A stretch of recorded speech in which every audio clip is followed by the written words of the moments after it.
요한3서 1장 13절에서 15절 말씀입니다.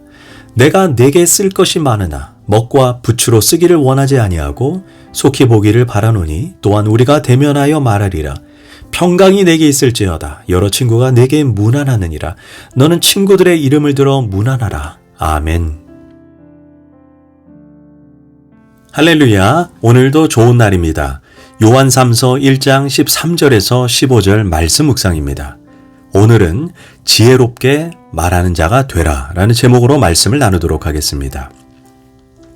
요한은 오늘 본문에서 내가 너희에게 쓸 것이 많으나 내가 가서 대면해서 말하겠다 라고 말합니다. 우리는 여기에서 지혜를 하나 배우게 됩니다. 이 당시에는 지금처럼 전화가 있었던 것도 아니고 통신수단이라면 바로 먹과 부추로 쓰는 편지였습니다. 그런데 우리가 알다시피 이 글이라고 하는 것은 아무리 잘 써도 그 속에 감정과 표정, 전달자의 동기와 의도를 온전히 담아내지 못합니다. 그래서 때때로 글을 쓰는 사람은 자신의 의도와 다르게 다소 오해의 소지를 상대방에게 줄 수 있습니다. 사실 지금 요한은 가요에게 교회의 상황에 대해서 조언하면서 이런저런 이야기를 했습니다. 다소 오해의 소지를 불러일으킬 수 있는 디오드레베에 대해서 책망하면서 으뜸되기를 원하는 모습을 책망했고 그가 우리를 악한 말로 비방하고 복음을 전하는 전도자를 접대하기는커녕 그들을 홀대했다라고 말합니다. 반면 데메드리오에 대해서는 그의 평판을 말하면서 칭찬과 격려를 합니다. 그런데 알다시피 이 글이라고 하는 것이 때때로 심각한 내용, 무거운 내용을 다룰 때 의도와 다르게 충분히 오해를 줄 수 있습니다. 그래서 쓸 말과 글이 많지만 직접 대면해서 얼굴과 얼굴, 눈과 눈을 마주하고 말하겠다 이것입니다. 13절입니다. 내가 너에게 쓸 것이 많으나 먹과 부추로 쓰기를 원하지 아니하고 또 14절 마지막에 대면하여 말하리라. 이렇게 말씀하고 있습니다. 이 말씀을 오늘의 상황으로 바꾸어 말한다면 내가 전화로 너와 대면하지 않고 속히 만나서 너와 얼굴과 얼굴을 맞대고 오해가 없게 하겠다 이것입니다. 우리는 때때로 현대 문명 이긴 전화로 문자로 말함으로 인해 자신의 의도와 상관없이 오해를 일으키고 감정이 상하게 되는 일들이 얼마나 많은지 모릅니다. 그래서 요한을 통해 배우는 지혜는 중요한 일이나 오해의 소지가 있을 때 또는 관계가 부드럽지 않을 때 전화나 문자로 나누다 보면 오해하게 되고 감정의 폭이 더 커질 수 있다는 것입니다.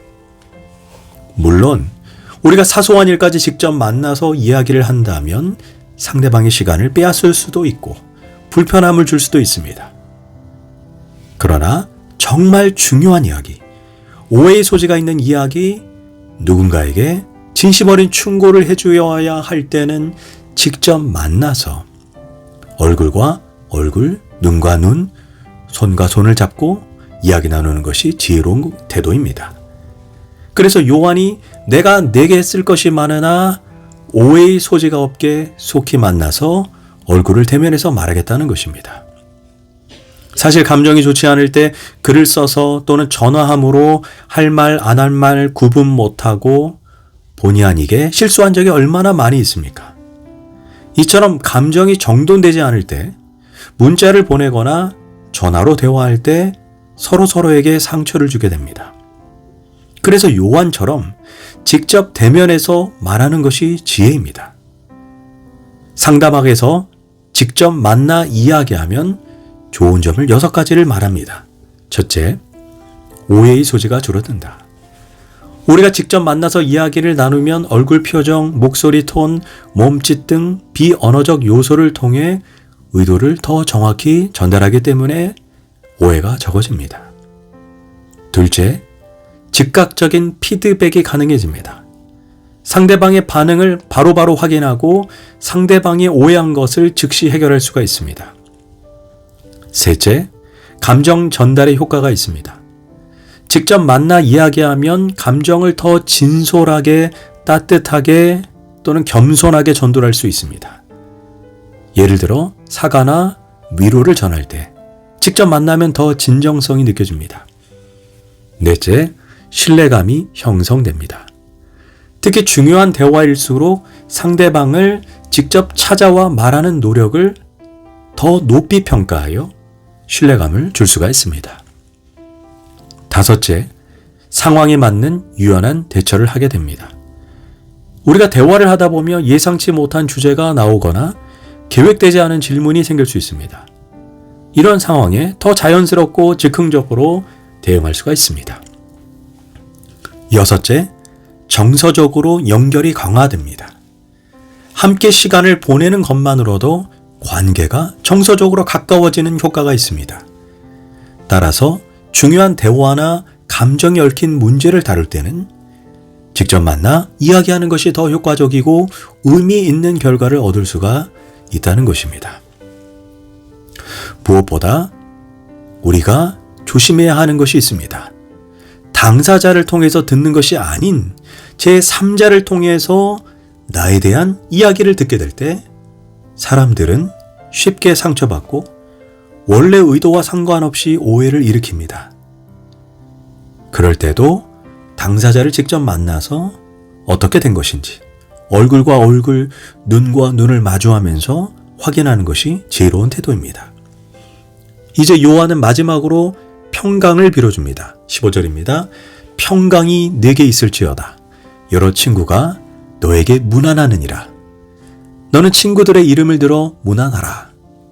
여기에서 요한은 가룟에게 평강이 너에게 있을지어다 라고 축복합니다. 사도 요한이 가룟에게 빌어준 평강은 사실 부활하신 예수님께서 제자들에게 찾아가서 제일 먼저 해주신 인사입니다. 요한복음 20장 21절에서 예수께서 또 이르시되 너에게 평안이 있을지어다. 아버지께서 나를 보내신 것 같이 나도 너희를 보내노라. 그런데 예수님은 내가 너희에게 빌어준 그 평강을 너희 주변 사람들에게도 빌어주라고 당부합니다. 즉 이 말인즉 믿는 우리들이 가는 곳마다 피스메이커가 되라는 것입니다. 화평케 하는 자가 되라는 것입니다. 하나님과 우리 사이에 죄로 인해 어그러진 관계 속으로 예수님이 들어가셔서 하나님과 우리 사이에 평화의 중재자인 피스메이커가 되셨습니다. 이제 믿는 우리들도 예수님을 닮아 가는 곳마다 피스메이커가 되어야 합니다. 먼저는 하나님과 불신자 사이에 피스메이커가 되어서 구원과 화해의 복음을 전해야 합니다. 또 한편 믿는 자들은 교회 안에서 또는 공동체 안에서 직장에서 서로 오해로 인해 깨어진 관계 속으로 들어가서 이간질하는 자가 아닌 화해의 중재자가 되어야 합니다. 고린도후서 5장 18절은 이렇게 말씀합니다. 하나님께서 그리스도 안에 계시사 세상을 자기와 화목하게 하시며 그들의 죄를 그들에게 돌리지 아니하시고 화목하게 하는 직분을 우리에게 부탁하셨느니라. 예수님께서 하나님과 우리 사이에 중재자가 되신 것처럼 우리도 예수님을 닮아 화해의 직분, 평화의 직분, 평안의 직분을 감당해야 합니다. 그런데 문제는 예나 지금이나 성도들 중에 주님의 그 깊은 뜻을 망각하고 오히려 시간이 나면 이 집 저 집 이 가게 저 가게 찾아다니면서 화해의 직분, 평화의 직분은커녕 쓸데없이 비방하고 이간질하고 싸움을 붙이고 해야 될 말과 하지 말아야 될 말을 구분하지 못하는 성도가 얼마나 많습니까? 사실 교회가 얼마나 이간질의 말로 상처를 받아왔습니까? 목사와 직분자, 직분자와 직분자, 성도와 성도가 말로 인해 얼마나 그리스도의 몸이 깨어졌습니까? 기억하십시오. 말 전달하기를 좋아하는 사람과는 깊은 관계를 절대로 맺지 마십시오. 그 사람은 다른 사람에게도 당신에 대해서 좋게 말하지 않습니다. 만약 믿는 자들이 사랑과 평안의 인사를 전함으로 인해 성도들을 하나로 만드는 것이 아닌 오히려 악한 말로 비방하고 험담하고 서로 이간질한다면 이는 마귀의 되리자 역할을 하는 마귀의 자녀입니다. 하나님의 자녀들은 예수님을 닮아 공동체에서 평안을 빌어주고 화해의 복음을 전하는 자임을 잊지 말아야 합니다. 기도하겠습니다. 하나님, 인생을 살아가면서 정말 지혜롭게 말하고 화평케 하는 삶을 사는 성도가 되게 하여 주옵소서. 예수님의 이름으로 기도합니다. 아멘.